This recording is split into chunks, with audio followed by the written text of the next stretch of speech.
लाडकी बहीण योजनेसंदर्भात आली महत्त्वाची अपडेट। हे बघा, लाडकी बहीण योजनेचे 3,000 रुपये संदर्भात अपडेट आहे, वाटप संदर्भात।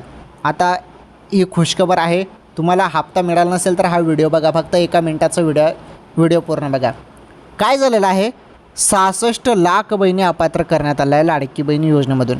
कारण भरपूर बहिणी निकषात बसत नव्हते, त्यामध्ये अजून KYC येऊन गेली, भरपूर बहिणींनी KYC पण केलेली नव्हती, त्यामुळे अशा बहिणींचा हप्ता आता बंद करण्यात आलेला आहे।